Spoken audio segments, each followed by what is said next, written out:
Hello and welcome to the Second Tier Podcast. I'm Ryan Dilks and I'm joined by the Liam Cooper to my Joe Roden.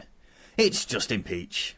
Good day to you, Ryan. Oh, Justin. Good day to you, dear boy. Let me say, feels great to be back in England. The weather has certainly hit me like a ton of bricks, but you know, it's great. It's great. This is what you expect when living in Great Britain. I thought I'd let you know that I was at my usual Wednesday night pub quiz last night. And while I always enjoy the pub quiz, it was a great way to get back into the swing of my usual routine, back on these great shores. I was incredibly frustrated by the guy who reads out the pub quiz, who is... Wow. His pronunciations are absolutely pitiful. So, I mean, well, here's an example. So yesterday, one of the questions was Jordan Henderson left Saudi Arabia to move to which Dutch club? You can guess how he pronounced that, Ajax, which was it's just something we've come to be used to with this guy. Why are you shaking your head? I was going to say, I don't think we can really pull people up on their pronunciations and stuff, because I called Alan McInally Rob McInally in the last episode. That's not a mispronunciation though, Justin. That's just you. But still, it's along the same lines. It's something you can critique someone with, and I have to say, and I've said it before, and yeah, I know what you're going to say after. Where's your example? Your pronunciations do suffer sometimes. No, it doesn't, though, does it? Yeah, but it does. Give me an example. I know you were going to say that. I didn't have one armed because I didn't know you were going to go off on this tangent of the story. You literally said, just over a week ago, Berkshire when talking about Reading. And before, you've said Watford is in Hertfordshire. What's your point? All right. You've got no examples at all. This is what you do. I've got many. This is what you do. Right? You come on the attack. As soon as somebody remotely mentions something ever so slightly not wrong with you, but some constructive feedback, you attack. You're a pit bull, Ryan. You're a pit bull. Because you've got no examples, though. You've made these accusations, but well, go on then. I'm going to come back with examples. Please do, next because episode. You don't. Anyway, that's not the part of the story that I was trying to get onto before you jumped in head first with no examples whatsoever. The cracking one, which you came up with yesterday, which I never saw coming, was which French midfielder moved for a world record fee from Juventus to Real Madrid in 2001, I think it was. And he came out with this, and the whole pub just burst into laughter. It was absolutely great. Zinedine Zidane. Yeah. I just never saw coming, and it genuinely had me nearly in tears. Bless his heart. Incredible, yeah. That is a faux pas. I mean, if you're saying Ajax and several others and Zinedine Zidane, maybe you're playing up to the crowd a little bit. I think, to be fair, I think sometimes he does do it because he gets so many things wrong. You'd be shocked at how poor he is at it. But you know what? He doesn't have to do it, and I give him full credit there in that respect. But yeah, he needs to work on his pronunciations of certain things. Anyway, welcome to the number one championship podcast, the Second Tier. Thank you for joining us wherever you are. Yes, this is a midweek roundup of everything that's happened in the championship, including 2 games for us to talk about. 2 rather big games, really, in the race for promotion. So we'll talk about them. And we'll also do some transfer news from the past few days, including Emmanuel Dennis going back to Watford. Wow. Where's that come from? So we'll talk about that as well as a few other bits and pieces which have happened in the news in the Championship over the past few days as well. But we'll kick things off with Leeds, who made it 5 wins on the bounce on Wednesday night by beating Norwich 1-0 in the Daniel Farke derby. A decent game. This was by no means a walk in the park for Leeds. Norwich had a lot of possession, controlled large parts of the game, but didn't really create much at all. Patrick Bamford with another goal. He's gone from warming the bench to scoring 4 goals in 5 games, so quite the turnaround for him. But Leeds have now won 37 points from a possible 45 at Ellen Road. They're the only side in the EFL who haven't lost at home this season. And it's proven to be a fortress, isn't it, Justin? It's always going to be a fortress, Ellen Road. I mean, I know the crowd can get frustrated if things aren't going their way particularly, but let's be honest, it's a hard place to go, especially when things are going well for your side. And I think what Leeds fans have done really well, is get behind the side, because suffering a relegation from the Premier League can be quite a rough and tough process for a club, but it can turn fans away. But Leeds fans, still coming out in the numbers and still making their voices heard at the ground, and I think that goes a big way, because it makes it a fearful place to go. So credit to the supporters, but that plays into the games as well. That plays into the games massively, especially when you're 1-0 up and you're trying to will your team to keep a clean sheet. I do think it does play a big role in getting that win over the line. Well, anyone who's ever been to Elland Road will tell you that the atmosphere is pretty intense, isn't it? They get well behind the team ends when you're an opposition side. It's quite an intimidating place to go. And I think it also helps with Daniel Farkable as well, doesn't it? Because that's just so important to Leeds getting results, being able to be brave when they have the ball and have the backing of the supporters. So, I think that plays a very big part in it. And look, we've bemoaned Leeds dropping some silly points this season. It's not really been at Elland Road. They've won 11 of their last 12 home games. The only game they didn't win was against Coventry, who had just started this great resurgence that they're on. So, they sort out the away form, then things will be a lot better. But that's something that we'll just have to see whether it happens down the line or not. And if it does, then Leeds will certainly be a lot closer to that top 2 race, won't they? Let's talk about the top 2 race, because they're now just 2 points off the top 2, Justin, albeit having played a game more than Ipswich and Southampton. Even though they've dropped off the pace a bit in the last month and a bit, they're still going to have a massive say in that top 2 race, aren't they? Yeah, well, it was a rough December for them, and since sort of the turn of the year, they've been superb. They've only conceded 1 goal in the last 4 games. They've kept 3 clean sheets in those wins as well, and I think it pays. It pays dividends in the end. It is shoring up defensively. They are giving opposition less chances. I know Norwich played relatively well for an away side, didn't create a whole lot, but that's down to the organisation of Leeds, and I think as well how quickly they break, and it's always going to play a factor in games. And I think looking at this game in isolation, there was many a times where the likes of Somerville and Ruta had not half chances, but chances they created for themselves, and I think they've got the quality to do that. So once they click efficiently and are running at 100% as a group, they're only going to get better, or you'd expect that to be the case. So the impact that's going to have on pushing for the top 2 is going to be huge, because it's going to put pressure on the likes of Ipswich. Southampton's run of form, can their unbeaten run continue? They're going to keep setting records if it does. So it's literally going to be have to be a record-breaking season if that's the case. And Leicester, they're suffering a little bit of a wobble. So it makes for an interesting period, because Leeds are bearing down in that top 2, and there'll be teams like Southampton and Ipswich nervously looking over the shoulder probably. Well, we probably sound like a broken record saying this, but it is all about consistency with Leeds, isn't it? Because, as you say, you've got Southampton, who are unbeaten in 21.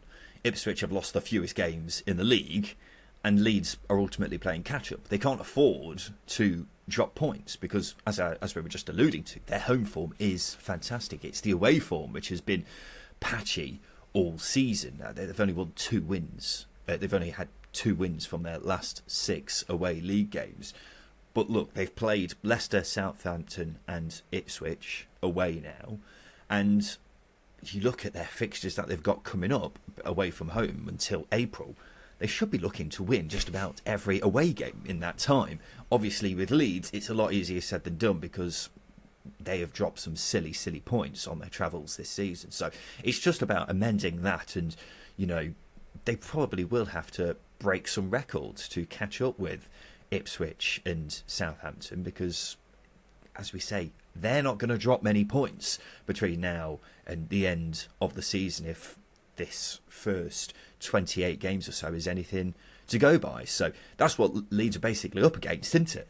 Yeah, and it's about peaking at the right time as well, which Falk has got experience of doing in Norwich, and that's a big thing. So I think if anything's going to give you confidence as a Leeds fan is the fact that Leeds have the potential to get better under Daniel Farke, because they've been really good in stages and also really underwhelming in stages so far this campaign. It's about finding that groove that really gets you gets you that top two. And look, if it's not the case, and it's not the case, but it's all about carrying momentum. I think right now momentum is a big thing for them because they've won 4 in the trot and they've got it. Ipswich and Leicester are sort of in a position where they go through a few speed bumps, whereas Southampton, they're winning games, Leeds are winning games, and as I say, it's going to have a big say on the top two, isn't it? On Monday night, we saw the meeting of the two sides who have been first and second for most of the season. That was Leicester and Ipswich, and it finished 1-1 after an 89th minute equaliser by Jeremy Sarmiento. And Justin, we said on Sunday that if you were Ipswich, you'd take a point from this one, and they got that. And in that second half, I actually came out of this more impressed with them than Leicester. I don't know about you. Yeah, I agree. I think it was a highlight, really, of how good a coach Kieran McKenna is. You only have to look at the timing of the two subs in the second half of Jeremy Sarmiento and Amara Hutchinson. It was very brave taking off Connor Chaplin, but Nathan Broadhead coming in as well, along with Hutchinson and Sarmiento. They had the quality then to beat that press, that tight press from Leicester. It was risk taking, and it paid off. And there were so many occasions actually where Ipswich were breaking constantly, going to some really good shooting opportunities. Nathan Broadhead was getting the ball on the edge of the box, and there was 2 times where he could have laid it off to Wes Burns, for example. But he would have tried to shoot for a crowd of players. And I think those 3 coming on which really gave the likes of Burns and Davis the ability to stretch the game, had the freedom to get forward and really open Leicester up, and it did. I think it was very, very clever from Ipswich and McKenna, and as I say, it's a real sort of ratification of how good a coach Kieran McKenna is, and it might leave Enzo Maresca sort of with a bit of a learning experience. Yeah, well, there is a reason why we harp on, me in particular, harp on about Kieran McKenna so often, because he is a top-class coach, and I completely agree with you, Justin. The subs there basically changed the game, didn't they, and gave Ipswich that extra impetus to go out there and get that equaliser, and Leicester was struggling to contain them at times. And look, Leicester weren't bad by any means. I actually saw a few people saying this felt like a Premier League game, and I think that's a good summary of the whole contest. Leicester are a team of brilliantly talented individuals, where Ipswich just work it around so well and are clearly an extremely well managed team. I think the performance was even more impressive considering they are still without the fabled striker that they're chasing. But this goes to show that they're more than the sum of their parts. And, trying to beat Southampton and Leeds in the race for second place is going to be tricky. But this game goes to show that they deserve to be in the race in the first place, and that they're a bloody hard team to beat. Just 3 losses all season, the fewest in league, considering the other teams like, the budgets that Leicester, Southampton and Leeds have. That is extremely impressive, and that's why they're not going to stop picking up points anytime soon, particularly in the last however many games it is until the end of the season. That's just what Ipswich are all about. Justin, how's this for a stat? Before this season, only 11 teams in Championship history have won 58 points or more after 28 games, and they all went on to be automatically promoted. This season, we have 3 teams with that points tally. So someone has got to miss out, but it says a lot about the standard of the teams at the top of the league this season, doesn't it? That incredible stat. Yeah, I'm so glad you didn't ask me who's going to miss out as well, because that's usually the follow-up question. But yeah, I mean, it's also a rinse and repeat of what we said many a times this season, isn't it? It's just the standard and quality. But I think the most impressive thing about the standard and quality is how consistent they've been, because you can have the best squad in the Championship, but being consistent is a much harder thing to do. We've seen teams in the past plunder the quality of their squad and really limp over the line. I mean, the first team that comes to mind is Fulham under Marco Silva. They had an incredible season. Mitrovic scored however many goals, over 40 goals as an individual. It's going to be more goals than some teams, but they struggled to have that consistency throughout an entire campaign. So it really does take a special team or a special group of teams to do it. You only got to look at Reading in the 05-06 season and the record-breaking season they had there with 106 points. It's absurd consistency. It's difficult to do. And you've got to really sort of step back and applaud it and appreciate it, because these things don't happen very often, if at all. 4 teams going about it the way they have. It's incredible. Yeah, and we need to remember that for a long time, Leicester and Ipswich had the best ever start after so many games of any teams that we've ever seen at this level. Yeah. And I think it does say a lot about how strong those teams are at the top, but I think it also says a lot about the standard of the rest of the league. The bottom four this season, for example, are pretty poor, and looking a bit higher up than that, there doesn't seem to be a huge amount between the teams in the middle. I mean, I look at a team like Norwich, for example. How are they 8th? They've had long spells of being really poor and just still within touching distance of the top 6. So I think that has to be taken into account here. But if these Ipswich or Southampton teams were in the Championship in any other season, they'd win the league. And Leeds probably wouldn't be far off either if they were in a different season. Unfortunately for them, they're behind probably the strongest team the league has ever seen. I mean, of course, the elephant in the room here, Justin, is that 3 of the top 4 are newly relegated sides with parachute payments, and it does paint a worrying picture for the future, doesn't it? So is this it now? The promotion battle just constantly involving newly relegated sides and then the odd side who manages to break away from the pack in the Championship? Yeah. It's interesting, wasn't it? I mean, it depends how well run your club is, doesn't it? I mean, again, you look at the teams that are in potentially suffering relegation or in a relegation battle in the Premier League now. You've got Everton and Forest who have this FFP issue hanging over and potential financial issues if they go down as well because of clauses in contracts and incredibly high wage bills, etc. You've got Sheffield United who might become a bit of a yo-yo side. You've got Burnley who invested heavily in younger players, might become a bit of a yo-yo side. So there's different. I think there's just different variables you bring into it because Southampton, Leeds, and Leicester is probably the best. It's probably the best bottom 3 you've had in the Premier League go down because the squads were much better than the points accrued. But I mean, you get relegated because you deserve to get relegated, but the squad should have been nowhere near relegation. To be really blunt. Because they were packed full of quality, and we're seeing that now. So I think it's very rare you're going to get a squad packed full of quality in the Championship, let alone 3.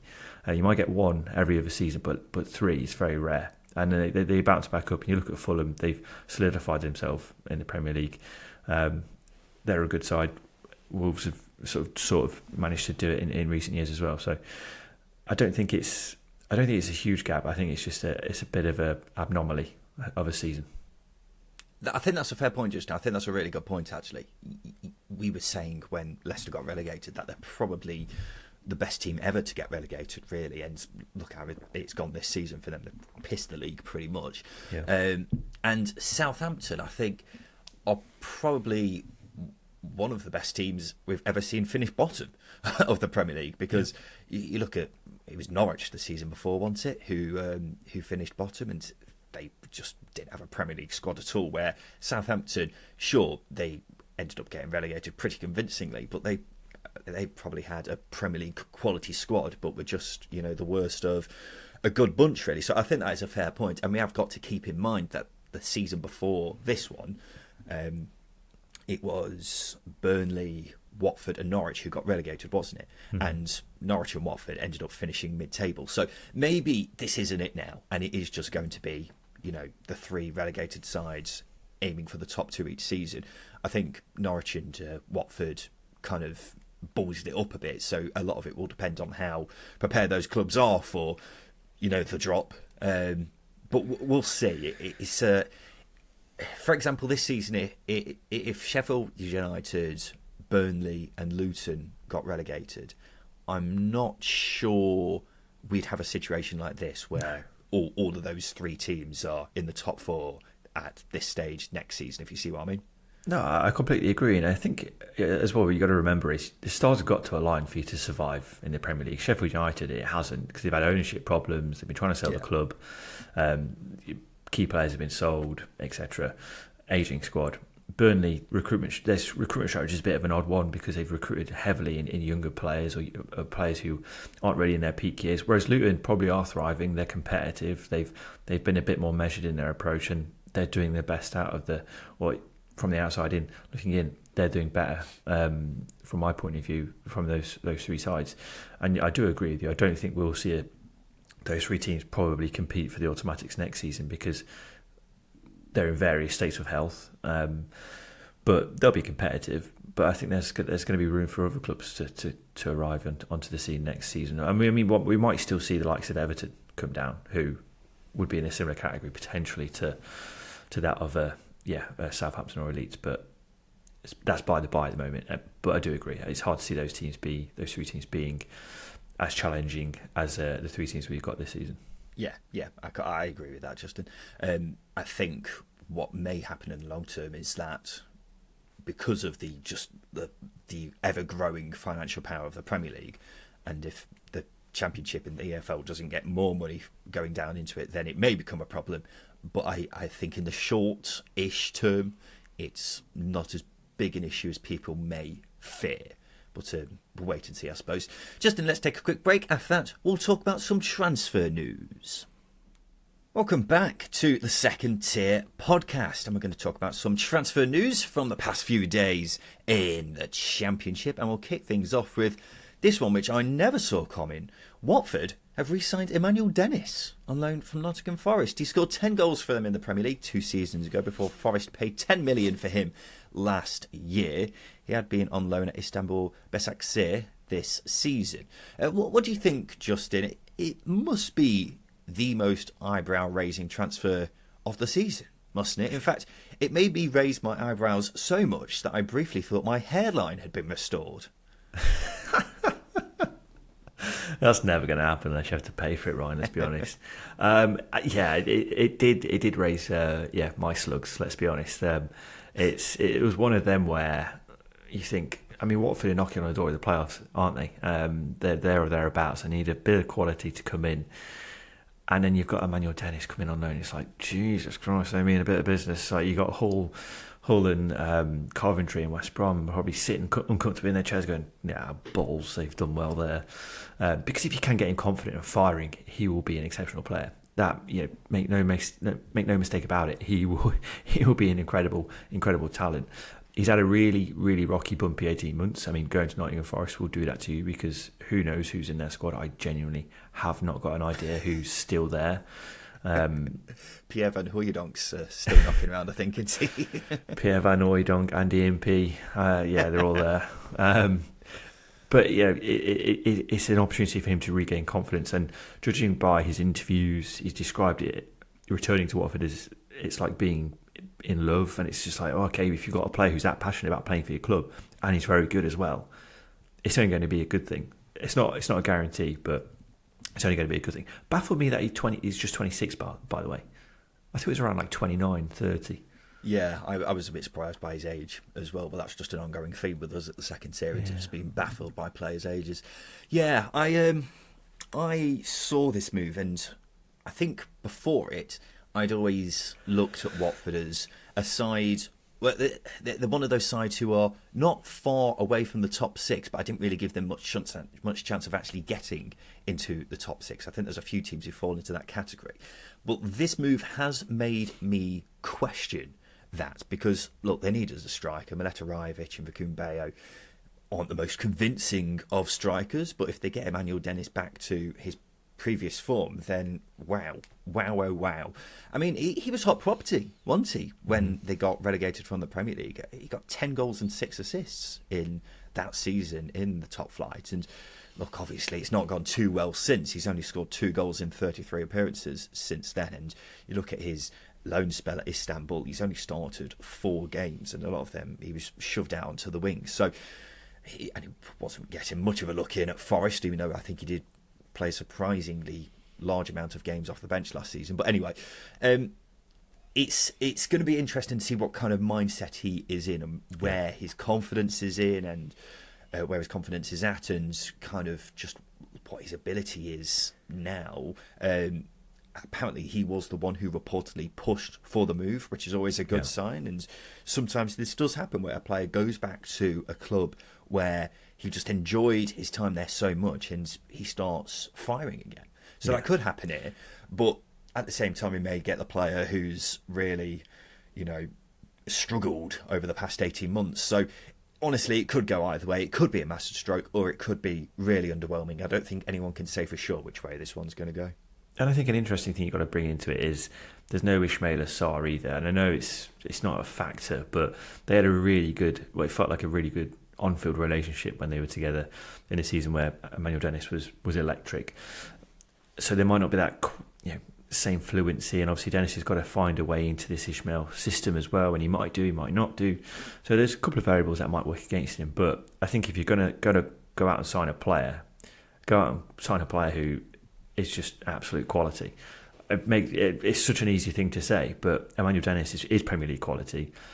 Don't sort of look at him and think, well, his Forest spell was crap. There are a lot of players who have played for Forest in the last 18 months have been crap and been better elsewhere.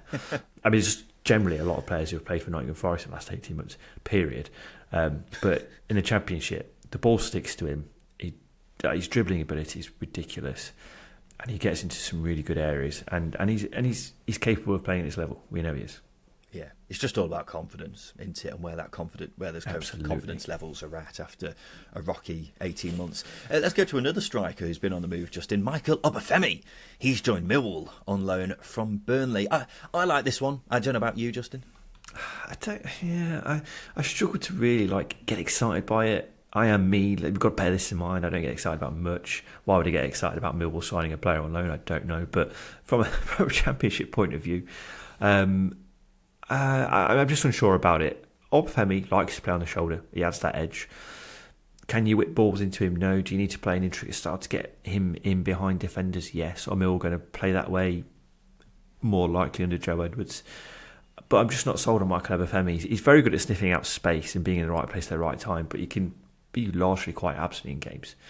He's just started 12 games as well. He started just 12 games since the start of last season. And he's only had one prolific spell in his career, which was under Russell Martin in the 21-22 season. And then that transfer saga with Burnley happened and he stopped playing. He was dropped.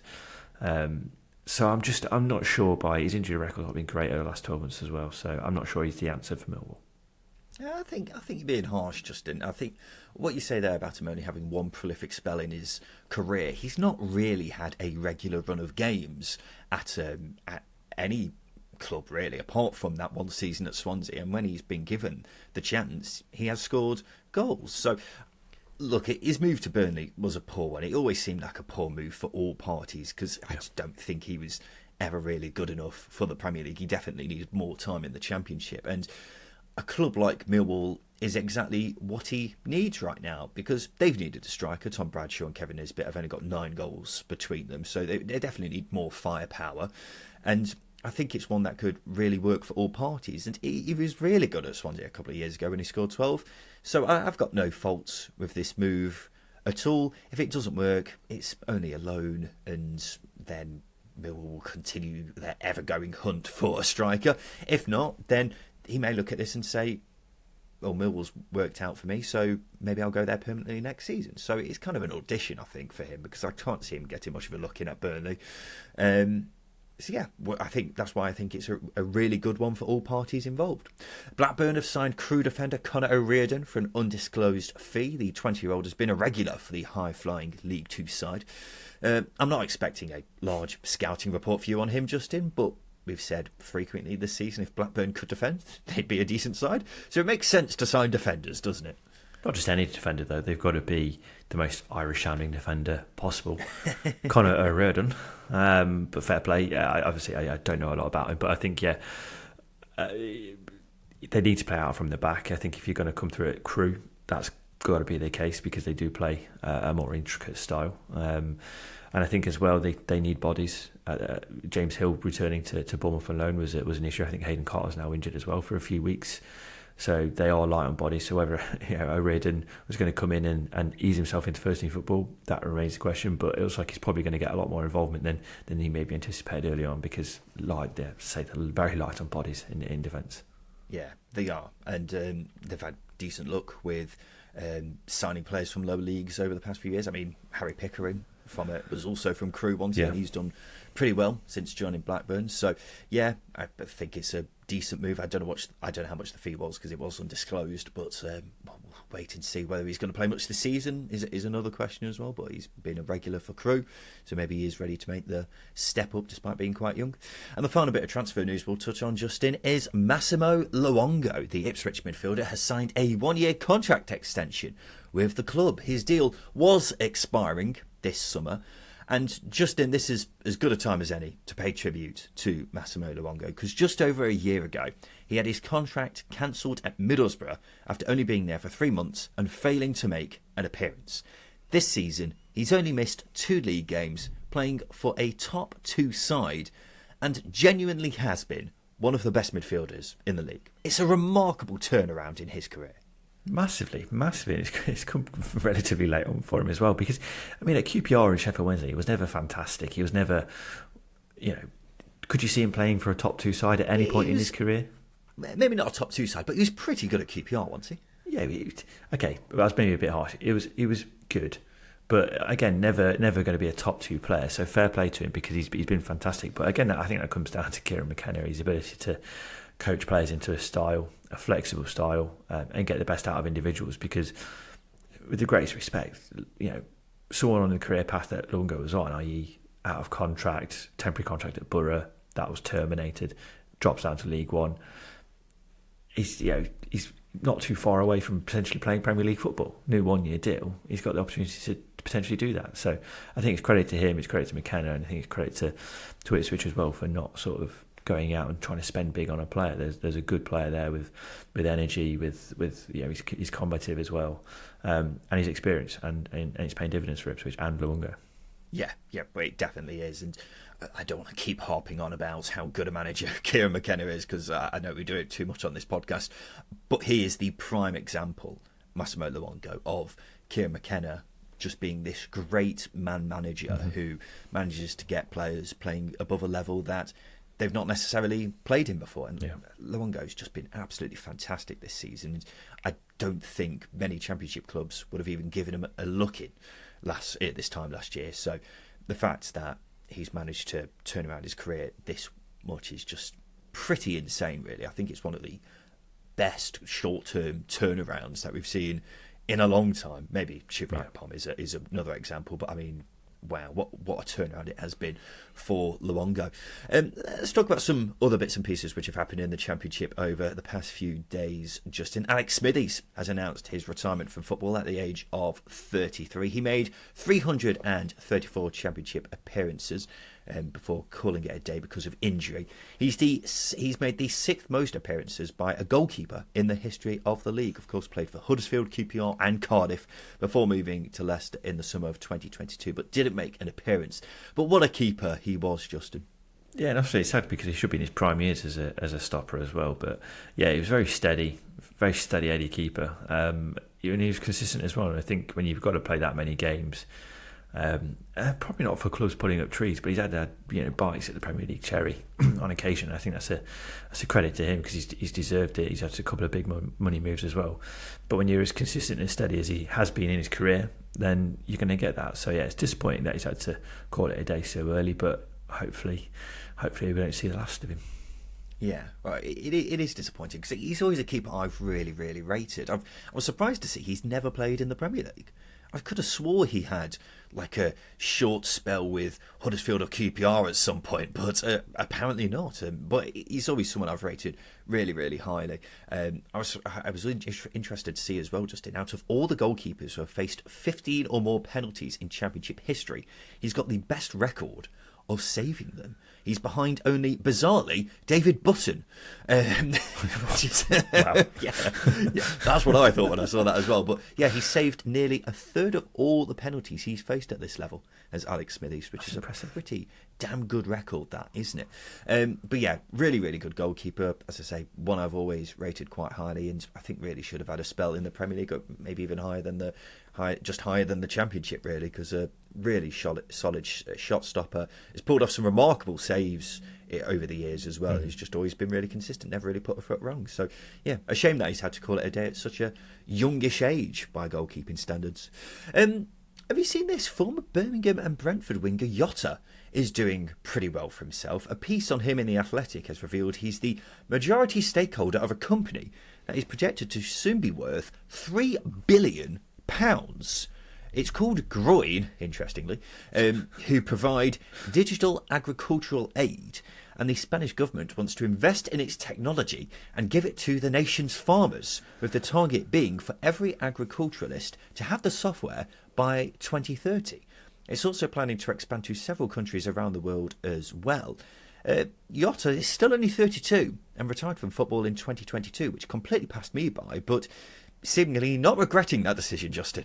No, I have no idea what you just said either. I know I just heard billionaire and Jota, and he's doing very well for himself. I think that's a lot of credit to him. He's struck gold.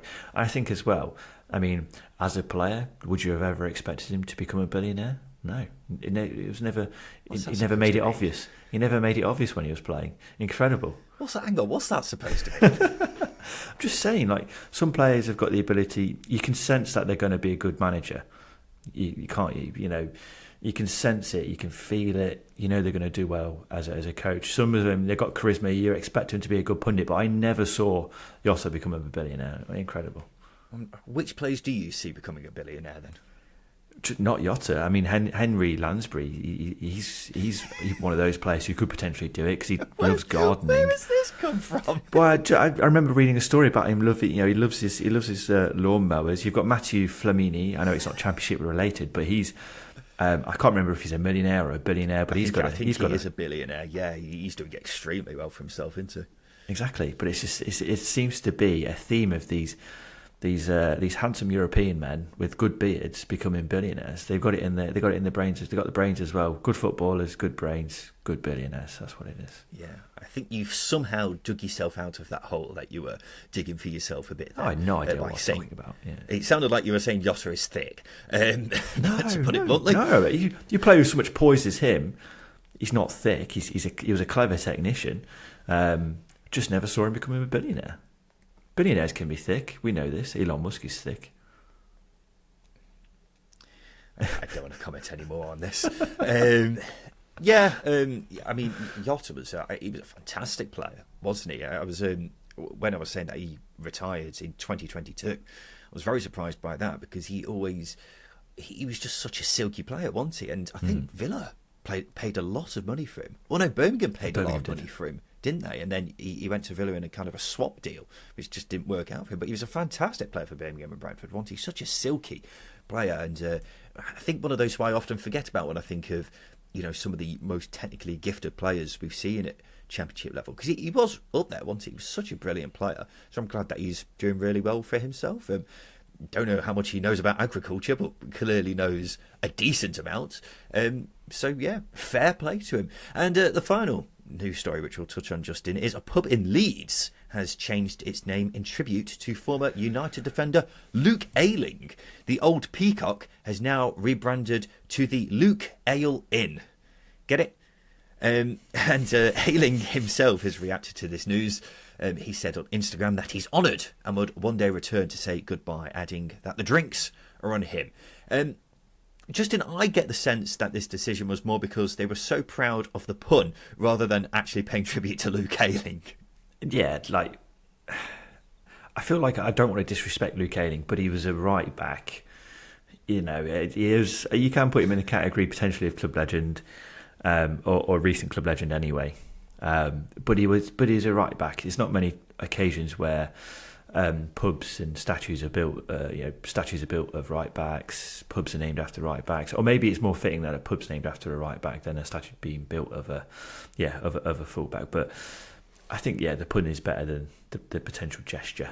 I would say. I mean, it's better than the Old Peacock because that's just your generic pub name. But Luke Ayling, it's much better than the Old Peacock.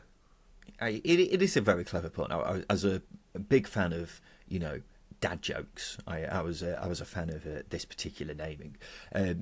But yeah, it's not like Pablo Hernandez, who I would say is a bigger Leeds legend than Luke Ayling, has got a pub named after him. So yeah, I think I'm still convinced that they're just very proud of the pun. Pablo Hernandez. Why has no one done that? That is so obvious. Not as good as Luke Ayling, but as we were just alluding to, Pablo Hernandez is a big Leeds legend in my mind. Anyway, there'll be a pub in Leeds now named Pablo Hernandez after listening to this Probably the old peacock, as they've done with this publicity it. stunt. I was wondering, just as part of the tribute, are they going to have stables in the beer garden or hay in the back as well? Because as we've previously exposed here on the Second Tier podcast, Luke Ayling is a horse, isn't he? So it would only be fitting if they have those stables. As, of course, if he is going to visit the pub anytime soon, they need to accompany him in some way, don't they? Yeah, just make sure you fill the trough up to the top and... keep sure make sure the hay is fresh, and do obviously horses eat out of troughs? They drink out of troughs. I don't know. Why do you think horses drink? They don't get a glass, do they? I don't Not really like hamsters thought about either. it, to be honest. Of course, they have to drink out of something. I thought troughs were for food, weren't they? Just a trough. I think a trough is just something to put a volume of something in, whether that be water or food. That's by the by. Just make sure the trough is full for Luke Ayling in the Luke Ayling, whether that's with beer or water. Horses prefer water, and then you'll be fine. Well, okay, yeah, it's a fair point. I'm just going to be interested because how we were saying that Luke Ayling is going to visit the pub at some point. He's going to walk into the bar and a barman has got to say to him, "Why the long face?" Otherwise, I'll be very, very disappointed. Anyway, this has been the Second Tier podcast. I think that's a good time to leave it there, isn't it, Justin?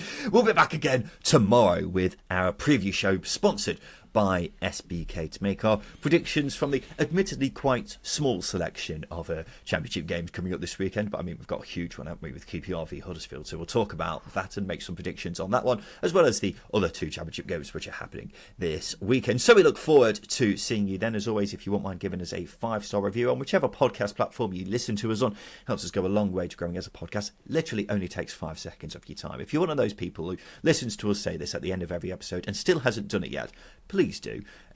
We'll be very grateful for it, and Justin will stop crying at night. But there we go, ladies and gentlemen. This has been the Second Tier podcast. I have been Ryan Dilks. I have been Justin Peach. And a big thank you for listening.